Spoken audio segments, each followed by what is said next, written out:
I thought we were live the entire time. Every song is a fucking journey. This is the worst tour I've ever done. Anthony Crawford says Gene Simmons is crazy. Black Album was one of the greatest fucking records of all time. Dude, that dude is crazy. Rock and roll ain't dead. Metal was banned. What was the reason why White was banned? Politics and religion. Next record's 3-chord rock. Yeah, we're gonna do an AC/DC record. When we do the next record, Jake, we need to interview the producer and just make sure that they're not gonna invade the Capitol. I'm gonna keep my opinions to myself. Thank you so much! This is why I get banned from tours. Nobody does anything to get anyone in trouble. What? No alcohol is consumed on the bus. Just yoga and prayers.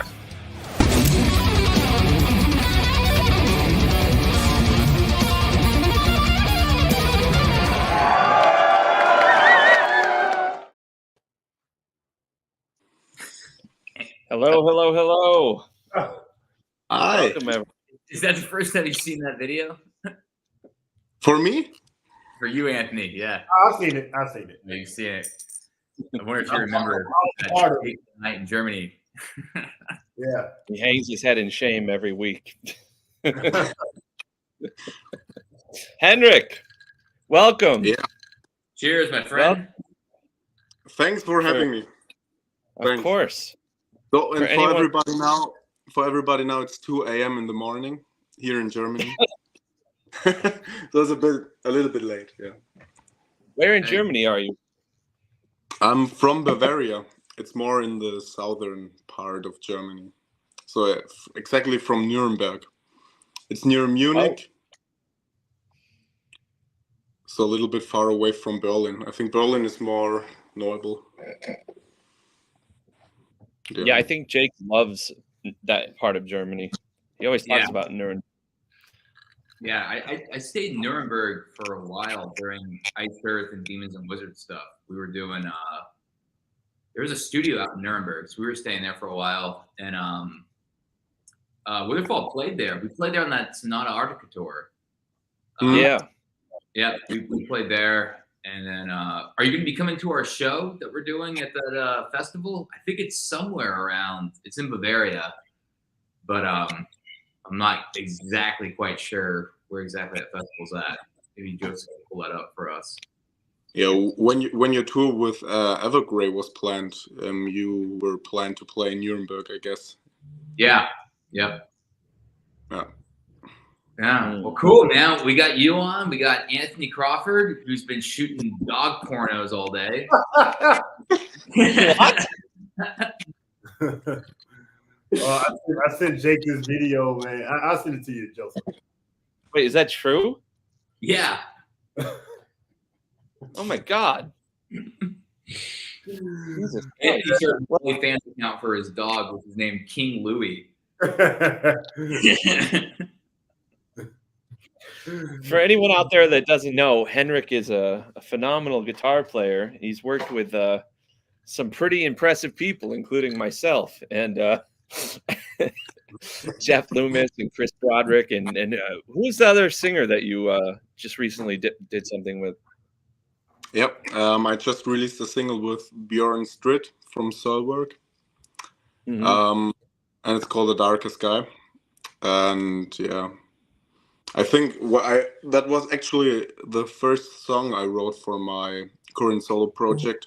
That was around 2020 in December, and that was the song when I realized, okay, I should do more stuff on my own. And I first, for a long time, I didn't know who I could sing on that song, and then I realized after the first mixes, okay, it goes more in the Soilwork direction, so why shouldn't I ask Björn? And he did it. I think he took 3 days for recording, and then the song was done. So yeah, and I think it's probably my hardest song I've done yet. So yeah. Right on, man.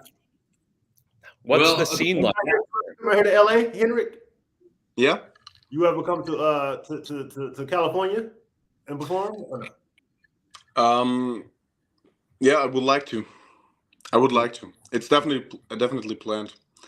I will be in Thailand in February for a few weeks, but Are you doing shows? especially the US is planned, definitely. Yeah.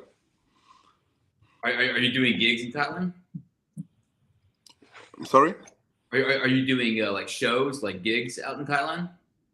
No, just for holidays and for getting out of Germany. Well, for anybody else out there that doesn't know, Henrik also has done a bunch of Witherfall covers. Probably done the most Witherfall covers out of anybody. So you get to enjoy the insanity as much as Anthony does with learn my bullshit parts. Yeah, for me it was a huge influence. I'm back in 2017. I started playing 7-string guitars because of Nevermore and Witherfall. I got to know them at the same time, and so yeah, especially for my guitar playing, your guitar playing was a huge influence. More that progressive and more technical style, for example. Yeah. Thanks, Matt. Well, give it all to Jeff, because that's where it comes down to. He gets the main credit. But no, I really do appreciate that, though, Henrik, and I appreciate all the covers. And we have Anthony on here too, man. So he's doing all the bass stuff. Have you ever tried learning any of the bass parts? Do you play bass on your own recordings? Yeah. You do? I do have a 4-string bass and a 5-string bass. So, but I think your songs are in 6-string bass. Yeah, you can play it on 5-string. 6-string, just so I can hit the high notes with Jake. You know? yeah, that's the only reason. Doing the solo bass. Yeah, like if I just wanted to play just normal bass, I can literally do this gig with a 4-string bass. You know, but I mean, I could probably still do it with a 4-string bass, but I just like the high register of like doubling guitar parts with the the extra high string. You know. Yeah. I was just listening to so not to plug another channel, but I will. But Rick Beato just released a Paul Gilbert interview with where he talks about Billy Sheehan, and I know that Anthony are huge fans, and Joseph as well, of Mr. Big and Race and all that kind of stuff. And those guys were always doing, especially Paul and Billy during the Mr. Big stuff, of doubling each other. Yeah. Guitar and bass together, you know? Yeah, and Billy plays all this stuff on 4-string. I mean, that's what I'm saying. So I know it can be done. But the only thing is, me and Billy tune differently. I tune lower than Billy. You know, Billy tunes like standard tuning. I tune actually low, actually. So kind of limited still. But that's, 6-string easier for me, I guess, in that regards, so. Well, actually, Anthony, could you explain your tuning? Because it's, I would like to hear it again because I'm always by it when we're in rehearsals. Yeah, well, a long time ago when I was around like 15, 16, I used to play 2 whole steps down. So like my E string would be a low C. And then that was too low for me. So then I just started tuning a whole step down instead of 2 whole steps down. So now my E string is a D. So my whole entire bass register is literally tuned a whole step down. And I've been playing like that since I was like 16 years old, So yeah, so it's pretty wild because like when we're rehearsing, it's like you probably learn the songs. It would be like if it was half step down or whatever it might be, half step down, everything. Yeah, I learned the Witherfall music in 3 different keys because I remember when we recorded, I think the record before the last, and it was down a half step, and I didn't even know it because I just left my bass the same. And then so I learned all the music, and then I think Joseph was like, "Oh yeah, it's a whole step, it was a half step down," so I had to relearn it again,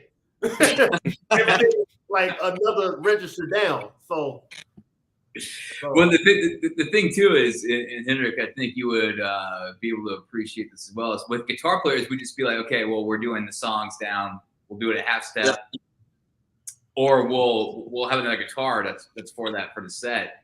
And Anthony's just like, nah, I'm gonna transpose it to a new key. You know, basically, is what you did, right? Yeah. He has yeah, to do that anyway. He's weird. Jazz background though, Anthony. Like the jazz background, because it would be like if you had vocalists that were like, oh, I can't sing that high. Let's just move the key down. Oh yeah, dude. I literally just played at church today, man, and literally right during the count off, that was like, oh yeah, we're gonna take this down a whole step. So they're like, 1, 2, we're going down a whole step. 3, 4, we just have to just, Wow. And I didn't even know because I think they said it, but we didn't hear it. So I guess he repeated himself. But the only time I heard is when they was literally counting off the song. Oh man, if you fuck up, man, there's some major seconds going on there, man. Dude, if the singer had perfect pitch, then every fucking chord would be a fucking 7th chord because he's singing a whole step down. Yeah, wow, no kidding, man. Yeah, but they made that decision last minute because of the singers, because they couldn't hit those high notes. So, and I guess that's pussy shit, man. That's pussy. You don't do that. Yeah, they're like, they couldn't hit the high notes. Sing it. And then count off, we're gonna take it down a whole step or whatever they said during the count off. It's the worst thing ever is when you hear a band play something live and it's in a different key, like the fucking keys don't matter. It's the dumb shit. It's like, I heard like cover band playing "Don't Stop Believing" in like F sharp, like because the singer fucking couldn't sing it. And you're like, what the fuck, man? This doesn't sound good at all. For example, believing in E though. For example, Megadeth is, I think, tuning down from E to D. Yes, yeah, they started doing completely weird hearing Holy Wars or Hangar 18 in D. Yeah, it's way more death metal. No, I remember when they first started doing that, they were doing E flat for a while, and then they're down to like a whole step right now. So hearing it sounds. I mean, like I guess when you get down to a certain register, it's pretty wild. I remember like trying to learn some death metal stuff and being like, how the hell are these guys doing it on these 6 strings? And I just realized that they're tuned to A flat. You know, the E string down, all the way down. Yeah. And it just sounds lazy. I don't know. Like I've always tuned down. It was just a natural thing for me to do, man. Like I don't know, and I didn't even know that it was a thing. I thought I was the only person doing it. I didn't know that it was a thing. You know what I'm saying? And then when I started meeting more people, the older I got, I started meeting people and hanging out with people, and I was like, oh wow, okay, there are a few other people that actually tune down. You know. Yeah, how exactly did you start figuring out to tune down though? What was like the I just wanted my bass to go lower, but I didn't want to play a 5-string. I wanted to stay on 4-string. I did not want to play a 5-string. I just wanted to be totally on 4-string. So like all through high school, like all I did was just play 4-string. I just tuned it down, you know. Yeah. So Henrik, how did you start playing bass? Because I know you're doing bass for your own records and stuff. So, what do you mean? Did you like learn how to play bass, or did it just kind of come to you naturally as? It was a more natural thing. It's for me like playing the guitar. Just the strings are a little bit more bigger. Yeah. Actually, I don't play with my fingers. I play with a plectrum too. So with a pick. So it's actually like the same. Anthony, what do you feel about people playing with a pick? I know you're playing without a pick. I know. Oh, dude, like, hey, man, I don't have anything against it, man. It's just not for me. You know, if I wanted to get a certain sound, I'm not a pick player. Like, I'll try, but I'm not a pick player, man. Like, I think if someone is working with me and they want efficient bass playing, keep picks away from me. Remember Schaefer wanted you to play with a pick? Yeah, he was like very pro pick, and then I started playing with my fingers. He was like, "Oh, fuck that pick! Don't worry about it."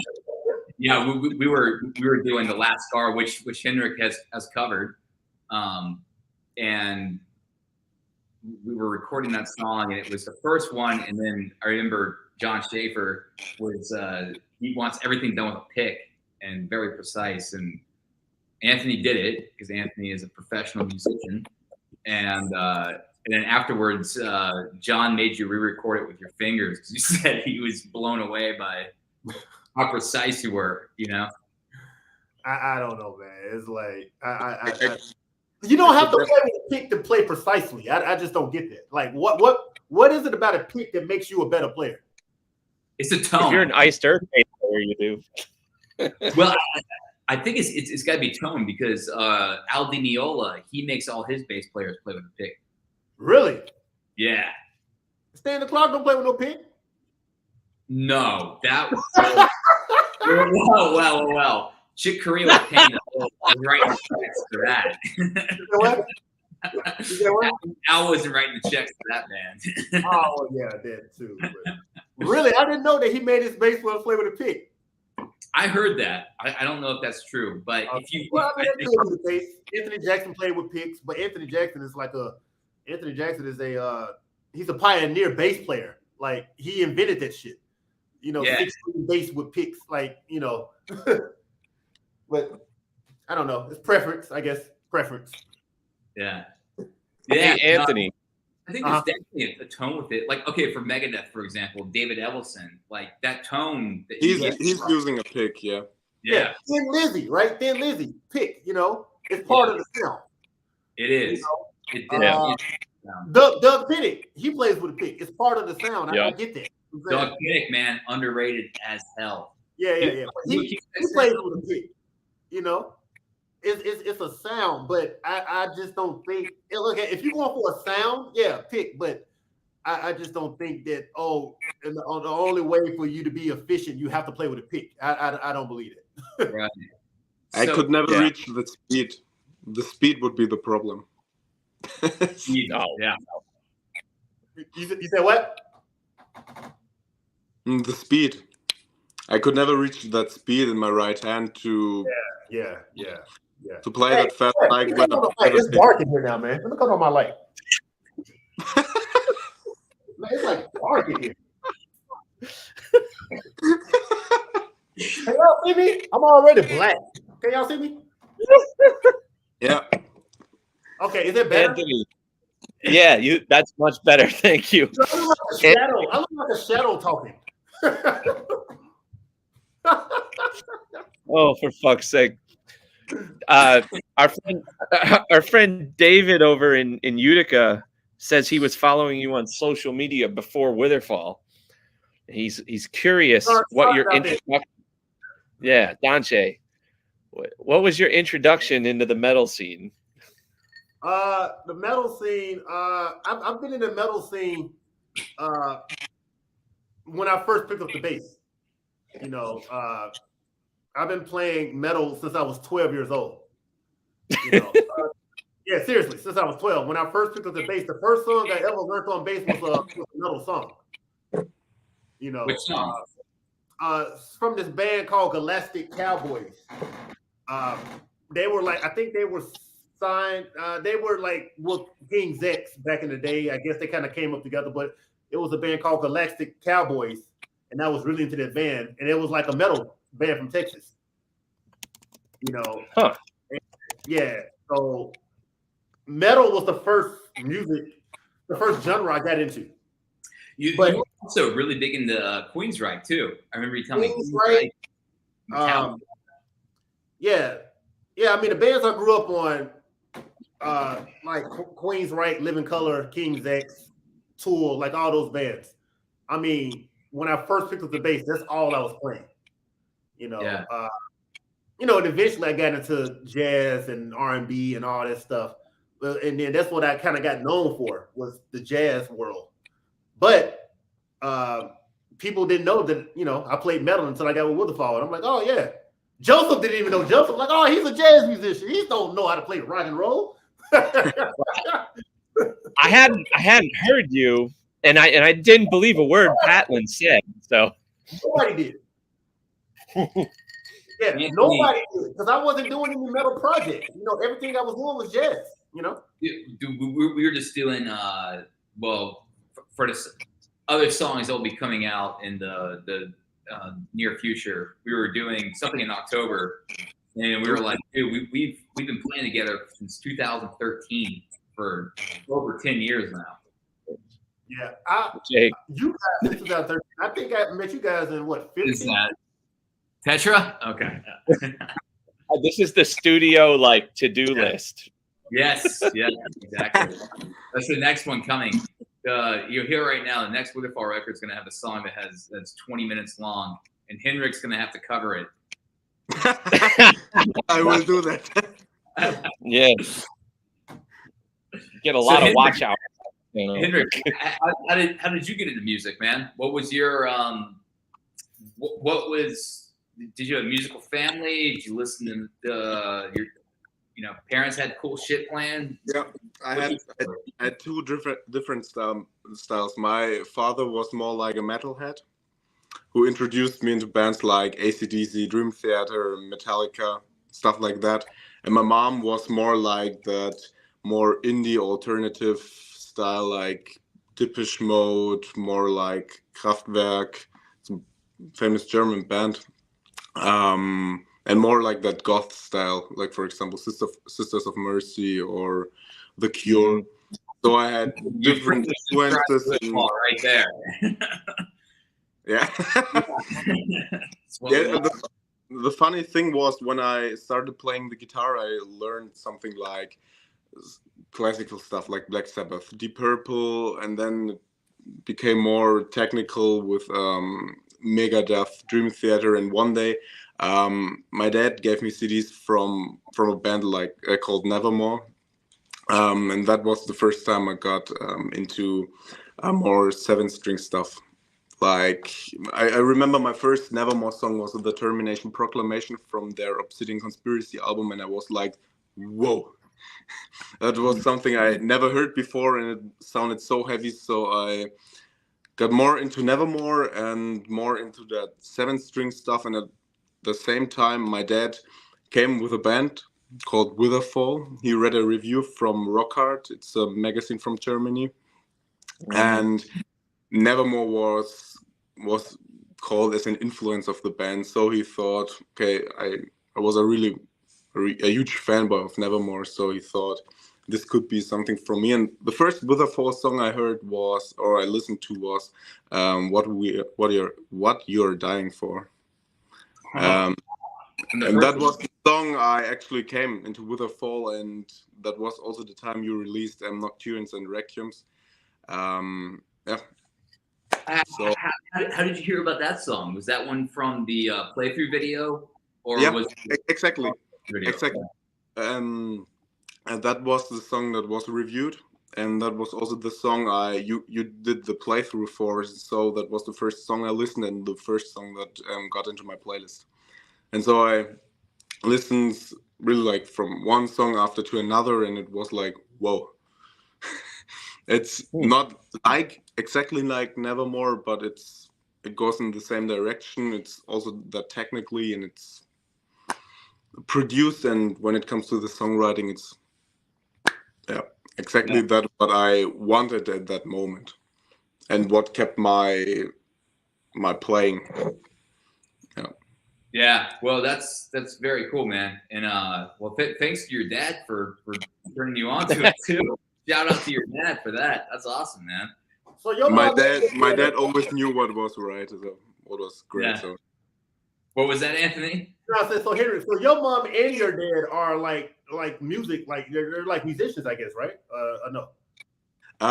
There's a funny story. I don't know. My mom worked with Billy Idol and Steve Strange from Visage in the late 80s. So she got a more touch in that musical scene, but apart from that, it was more like, and they were just listening, going to concerts, and that's good, man. Yeah, that's awesome, man.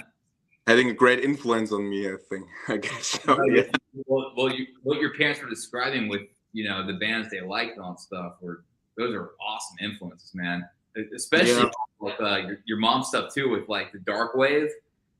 Yeah, exactly. Really into that stuff lately. I think it's also more important. I like to be more in different direction, not just to be focused on metal. So I like to have more influences from different directions. Also, when it comes to my songwriting, when it comes, for example, to Set the World Alight, Joseph sang on, there were more, the parts came from Chris Broderick, but there were more classical parts that came from classical music. And when you can combine such genres, I like that. I like not just to be focused on one thing, so it's more than to have different influences. Which classical influences were you going off of? Who were you listening to? At the moment? No, I mean, I guess just in general for that song or classical. Yeah, for example, Moonlight Sonata is from Beethoven, Third Movement. It's also a piece that got covered by many YouTube guitarists, I guess. That's one example. Or especially Beethoven, I guess. All of his compositions. That's more for the classical side. But yeah, but I also like Germany. What's that, Joseph? He's probably very big in Germany. Oh, Beethoven? Yeah. Mozart. Chopin, you guys probably, he's Polish. Chopin? I thought he was French. No, Chopin's Polish. Yeah. Really? Yeah. Crazy. So, yeah. So, like, when what about any jazz stuff? Are you listening to Coltrane, any of those guys for different sorts of inspiration? You mean more jazz or?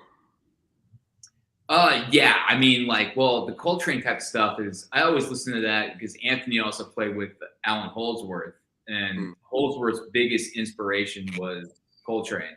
That I think of. Besides that, and also Dave Musset and Ravel, I believe after reading all that stuff. I mean, Anthony could probably be like, no, this guy listened to In Sync or something like that.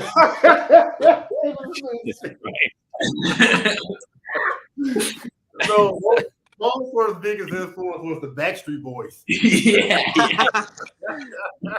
I'm just talking shit. But from what I've read, he was listening to a lot of that stuff. So have you gotten into the jazz stuff at all with broadening your influences or anything like that? Not that much jazz. More the blues direction, for example, Gary Moore. Okay, yeah. It was one of my first guitar experiences, and Out in the Fields was one of the first songs I ever performed live when I was a little kid. I think when I was Phil Lynott, right? I'm sorry? That was with Phil Lynott as well, right? Yeah, exactly. Yeah. But so Gary Moore for Joe Bonamassa, that were more the technical guys that when I started playing the guitar, that were more influences when it comes to blues, for example. But jazz, I don't really know. Yeah, don't really know if I ever played. Anthony, what would you recommend Henrik jazz stuff? Because Anthony. Well, it depends on the kind of jazz you're into. Like, jazz is such a broad term now. I mean, you got straight ahead, you got fusion, you got urban jazz, you got smooth jazz, easy listen. Like, I mean, I don't know. I would say, I mean, if you are a metal guy, probably like the Coltrane stuff, the Miles Davis, you know, when he was playing with like Paul Chambers and like back in the day, like the old school stuff where they were like no filters, they just didn't give a fuck. They just played. You know what I'm saying? Like that stuff was crazy. It got dark too. Yeah, the Miles Davis stuff I mean, it was like I saw some stuff, man, where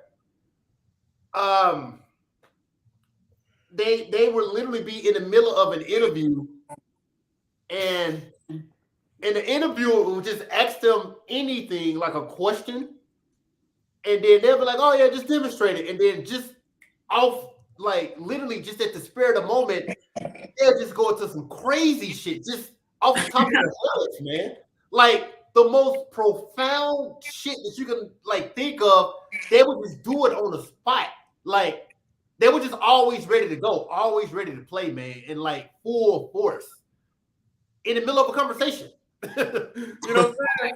I feel like that's like I was just talking last night to someone about Love Supreme, like the John Coltrane stuff, where it's they were trying to profess like what love is in sonic form. Yeah. Like when you listen to those records, it's like it's a whole other different way of listening, I think, you know? Yeah, I mean, those, you know, I would say those times, man, it was like either you could play or you fucking go home. That's so humbling about that shit too. You said what? So humbling about that shit. Like it's like either you can play or you can't. Like there's no in between. There's no like there was no like no. It's like dude, either you can fucking play or you don't get on stage like at all. You know what I'm saying? Right. Yeah. Exactly, man. That's how it was. We had a drummer do that. You said well, like we had a drummer do that. He couldn't play and he just left and went home. Jesus Christ.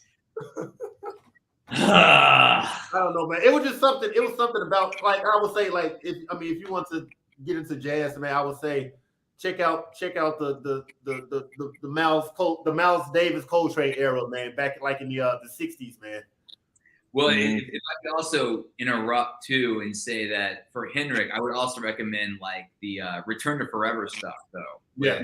Because that's more like that's Al Di Meola. Then you got on the Frank Gambale. And then actually, oh man, in my guide, it's really, really badass.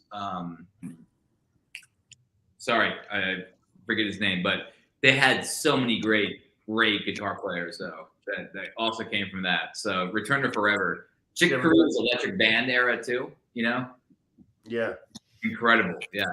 Anthony, you were gonna play with the guy too. Fuck man, he taught at MI for a while, and I mean he's amazing. He played with Tribal Tech.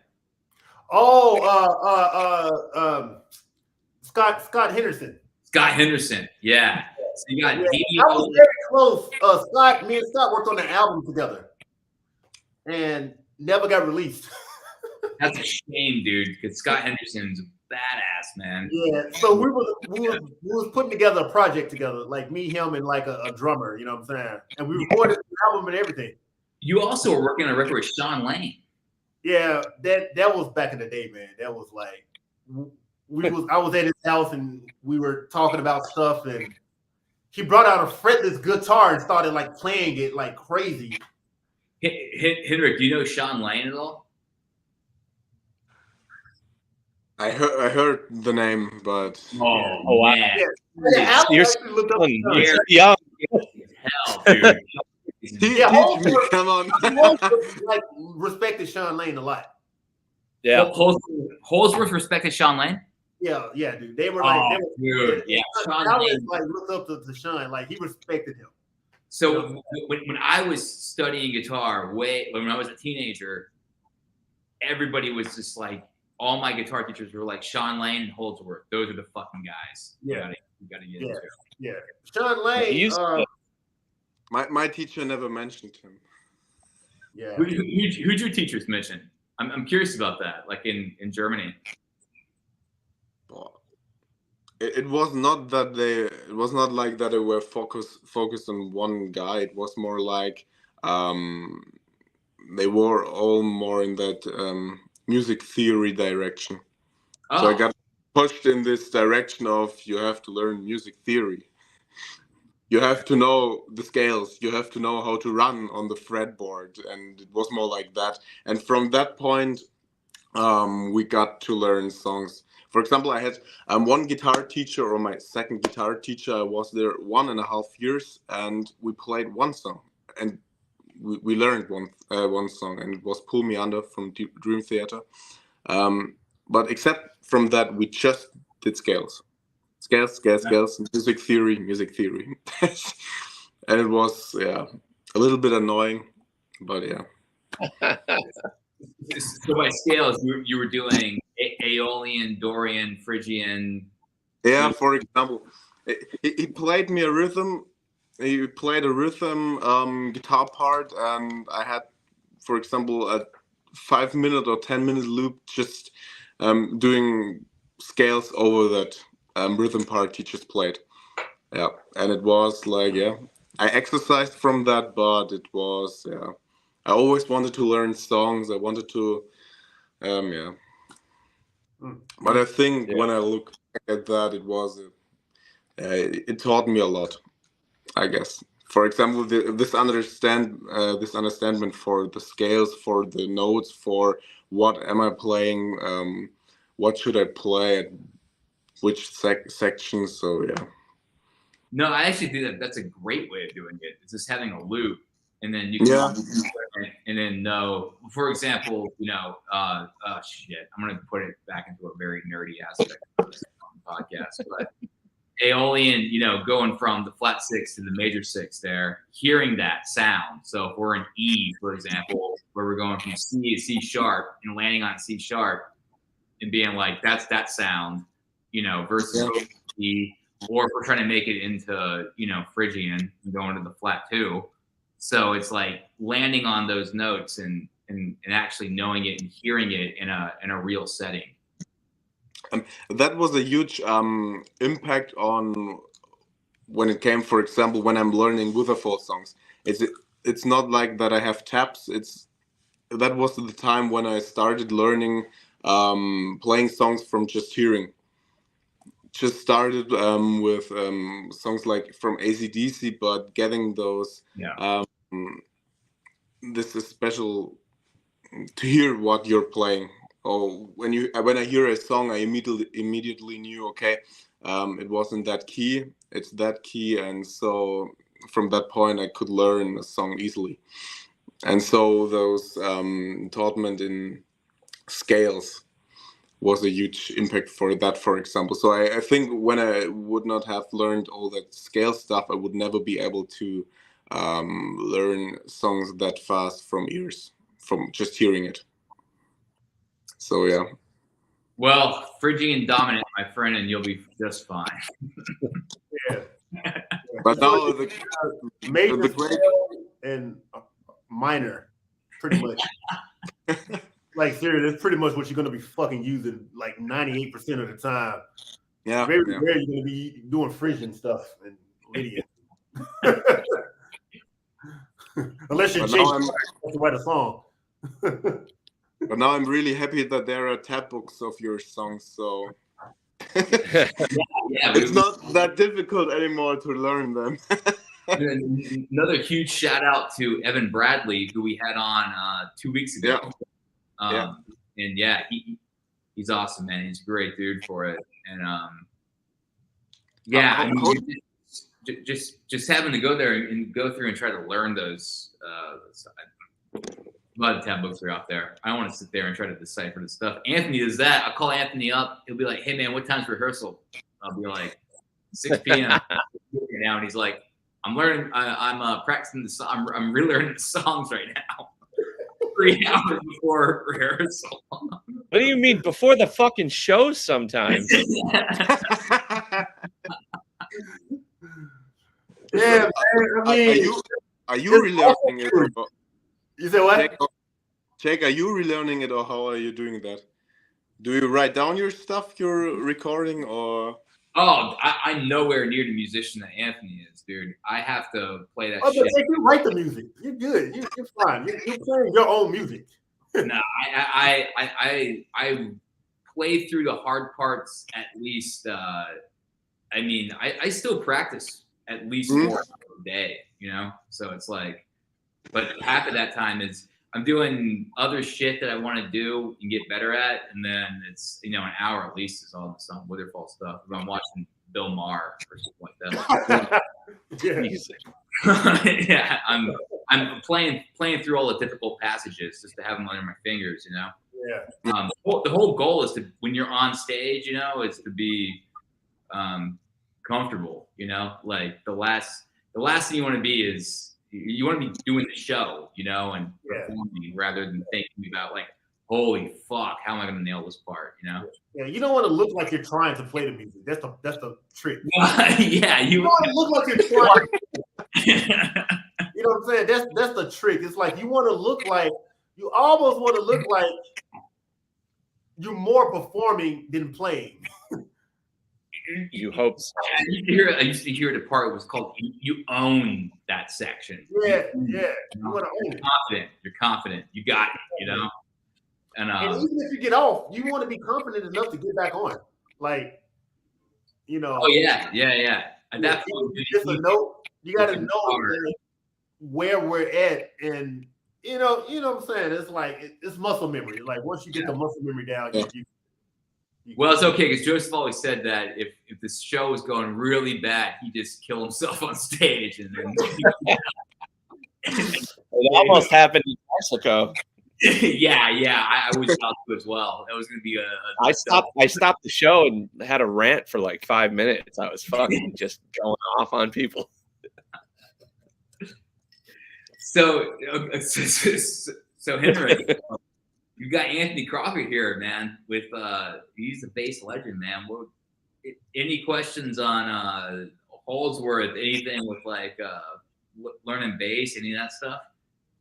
I keep on trying to ask Anthony all the time some questions, and he's just like, dude, it's cool.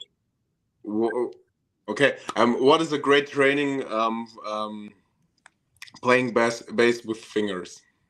Is there something like a workout, or is there something to practice to be there more good? Or how do you practice now? Dog with a pick. Stop playing with a pick. That's how you mean. Put the pick down and just start practicing with your fingers. It's the same thing. That's how. Yeah. There's no secret, like what do you call it? Like a secret formula. No, just start playing with your fingers. That's it. That's how you get better. Yeah, I think it's more comfortable with a pick, but yeah. Yeah, I mean, if you're a pick player, of course, it's more comfortable. But like you've asked me, what should I practice? Just whatever you play with a pick, just don't use a pick. Just use your fingers. That's it. And it'll be comfortable. It'll get comfortable. Did you ever play with a pick? When I first started playing the bass, I played with a pick a little bit when I first started playing, but I just never it never, I never fell in love with it. You know what I mean? Yeah. Yeah. So I felt comfortable playing more so with my fingers. So. And when it comes to Witherfall songs, I think Jake and Joseph, you're both writing the stuff. Your bass parts, are they more influenced on Jake's guitar playing, or are you're doing what it feels right to play? Yeah, I do mostly what it feels right. I just kind of use common sense on a lot of Witherfall music. So like if there's like a big section where like this epic guitar lines going on, I'll be like, okay, Jake, I just double it and just make it bigger. You know what I'm saying? As far as like the actual songs, I just go with the chord changes. I focus more on the groove, and then every now and then I hear certain things where I'm like, oh yeah, I can like add this or embellish that, or I hear Jake doing something that's really cool. I'm like, oh, let me embellish that. Let me make it bigger. You know what I'm saying? So. So I would say also like during the choruses, we also try to have like Joseph do his melody line, and then you do a counterpoint to that as well. Yeah, That's also a really do a lot of counterpoints too. Yeah, a lot of interaction. I noticed we do a lot, but we kind of had that. We had that thing going on when I first started working with Witherfall. When I first started working with Witherfall, it was it was one of those things where okay, they just wanted to see what I would do and how I would interpret the music. Mm-hmm. That's the first thing that came to me. Like when I started listening to their music, I was like, okay, I see where they're going. I understand, blah blah blah. And then I sent it to them, and then that's kind of been a formula ever since. Yeah. Yeah. We tried to send Anthony one time charts, and he said he couldn't read. We saw him live. He's like, I was like, what are you doing? He's like, oh yeah, this is a reading gig. He's like, I'm just gonna do what I want to do. That was Nocturnes, yeah, Nocturnes. Yeah, actually, so what Anthony was just saying there too, with how he really is in the groove, he basically created the groove to Prelude to Sorrow because he recorded the bass before anything else was actually, And there were no drums. Which is so he made the drums off when we were recording. Yeah, and then that one song you guys sent me, I think it was "What Have We Done?" I think it is. Yeah, this is embarrassing. Like all beat or something like that. Like everything was kind of like it wasn't. Oh yeah, Henrik. So the song you were talking about beforehand, "What We Were Dying For," before that actually came out, when we were doing like the actual, well, Anthony was tracking the bass to it. Our engineer had sent it, like an eighth note beforehand, so everything was like on the and, Okay. Yeah. And then Anthony recorded it, and he sent it, and we're like, what the fuck is this? Like, and he's like, well, this is the music to it. And we listened back to it, and we're like, and he's like, hey man, I worked hard on it. Just give me $100 and I'll record it the right way. Nice. Because dude, it was like we're Prog, but not that. Anthony recorded to that because it was so messed up. The drums were actually, they were still on the whole grid, but everything else was moved by like an eighth note off on there. So it's everything was almost coming on the end. Yeah, but somehow it made sense to me though. For some kind of way, it made sense to me. No, you nailed it, and it was just like, what the hell is that? I wish we still had that. Joseph probably has it somewhere. I have it somewhere. You know what else I have? I have all the Prelude drum tracks before Gergo got there. I don't want to hear those. I don't even want to talk about those. Yeah. So what do you have coming up, man? What can you you have a new song coming out that you were just talking about with Soil Work guy? Yeah, this song I released it 2 weeks ago, I guess. And now at the moment I'm more like just waiting what's coming. I have a few songs in the back, and one will definitely come out this year. And I'm actually working on some acoustic cover songs, where I also sing. I also do singing stuff. Yeah, but that's more planned in the end of the year, I guess. There's one song I did with Odd Life Stansland from Communic. Don't know if you know them, that band. Yeah. Communic. Yeah, exactly. Yeah. We worked on a song together, and I think it will come out this summer, but I don't know exactly when. And so now I'm just, don't know. I have maybe an instrumental track that I will release in a few months, but it's more like a gap filler. What was your inspiration for the instrumental track? Were you kind of doing like the cacophony type stuff from?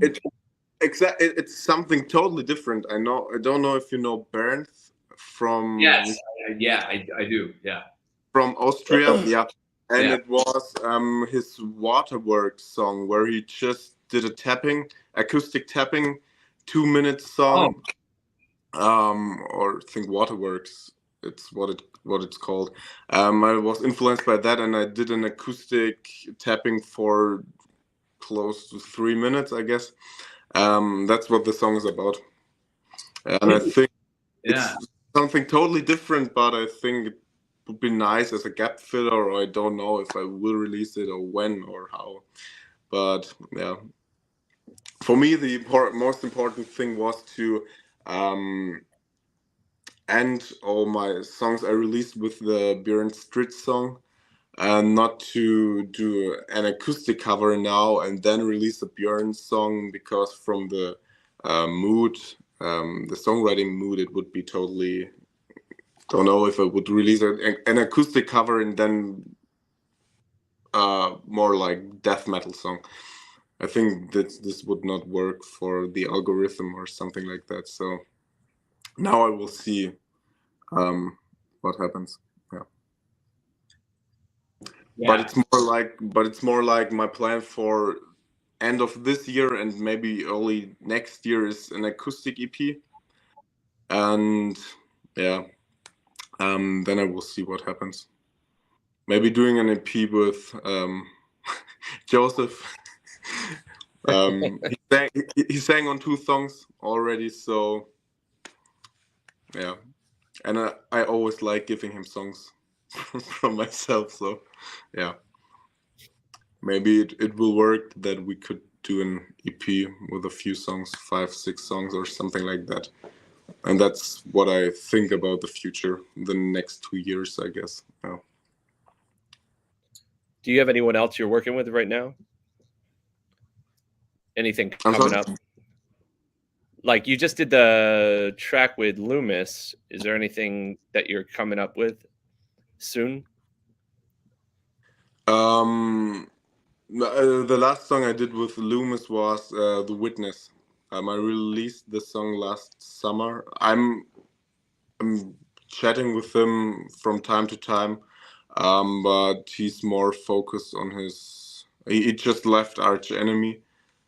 He's more focused on his solo record. I think it will come out this year, and he's doing with Wen Williams this Graham project, I guess.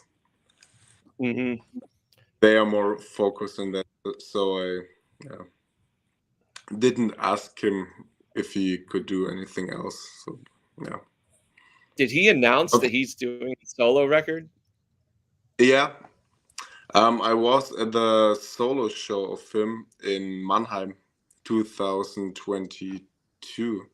And then he mentioned that he's working on a 3rd solo record, and he said something like that he has a contract with Century Media, that he has a deal with 3 records, and he has already released 2 of it, and so now it's time for a 3rd record, and he's planning it for, I guess, 2 years now, but because of Arch Enemy, of course, because they had a busy time schedule with touring or something like that, and studio stuff, their last release, and he didn't find the time.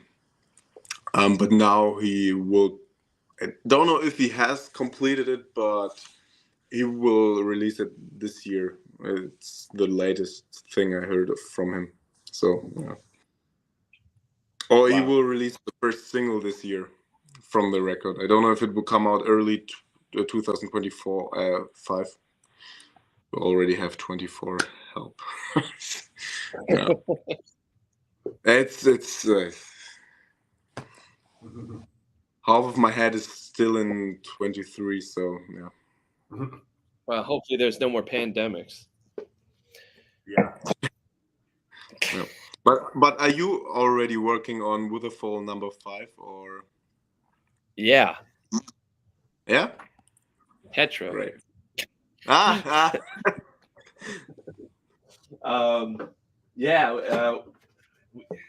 This record, Sounds of the Forgotten, it kind of like it kind of bubbled all together really quickly. So like a few things we were working on ended up not getting any attention. So we have some stuff that we need to finish up. And Jake's been sending me some new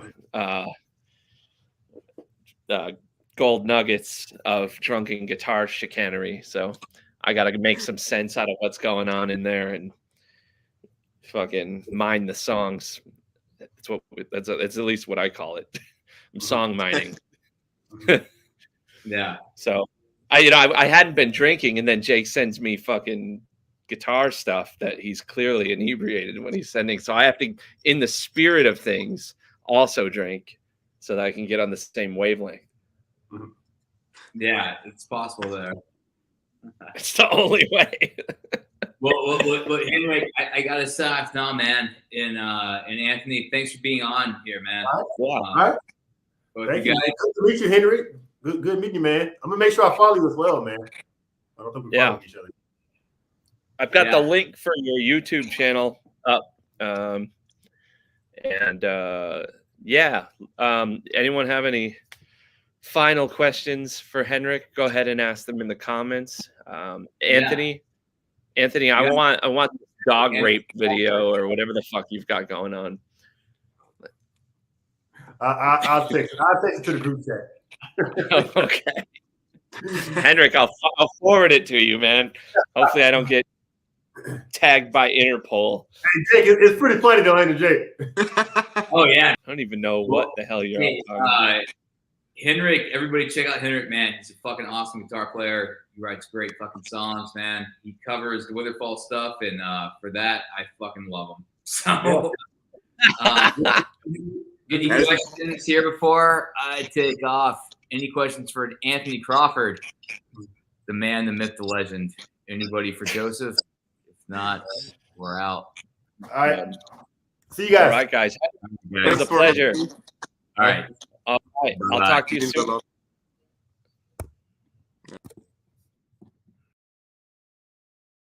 Sometimes the world no longer needs a hero. Sometimes what it needs is a monster.